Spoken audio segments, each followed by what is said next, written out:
आधा। तो ये हेमिकॉर्डेट कहने का वजह क्या है और कॉर्डेट क्यों कहेंगे जब हम इनवर्टिब्रेट बात कर रहे हैं? तो दो चीज़ें समझते हैं। जितने भी कॉर्डेट्स होते हैं, जो हड्डी वाले जानवर होते हैं कॉर्डेट्स, उनकी ये खासियत होती है कि उनके बॉडी में एक स्पेशल टाइप का स्ट्रक्चर जिसे हम नोटोकोड बोलते हैं वो पाया जाता है।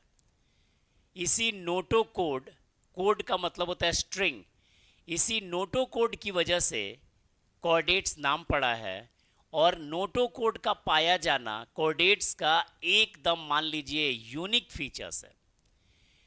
ऐसा देखने में मिला कि ये जो हेमिकॉर्डेट्स के मेंबर हैं, इनके भी बॉडी में नोटोकोड जैसी एक स्ट्रक्चर है।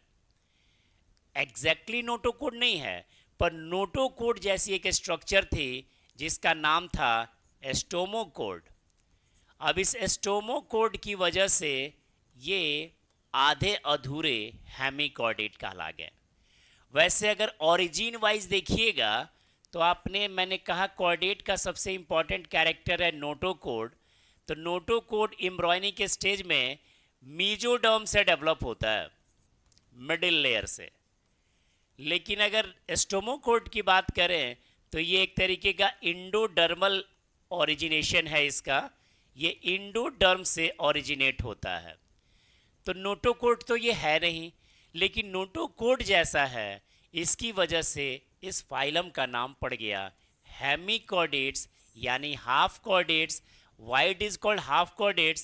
Because it possesses a very special type of or a similar type of a structure like notochord। नाम पड़ा इसका स्टोमोकोड, जो कि इंडोडर्मल ओरिजिन का है। नोटोकोड जैसा है, नोटोकोड नहीं है। तो इस आधे अधूरे कैरेक्टर की वजह से hemichordates are called half chordates. Exam में क्वेश्चन आता है जो स्टोमोकोड का प्रेजेंस किस फाइलम के लिए कैरेक्टरिस्टिक फीचर्स है, तो कभी भी कंफ्यूज नहीं करेंगे, notochord is different, stomochord is different. अब आते हैं जनरल कैरेक्टरिस्टिक फीचर्स की जो हेमिकॉर्डेट्स अपने में मेंटेन रखते हैं। तो हाफ कॉर्डेट्स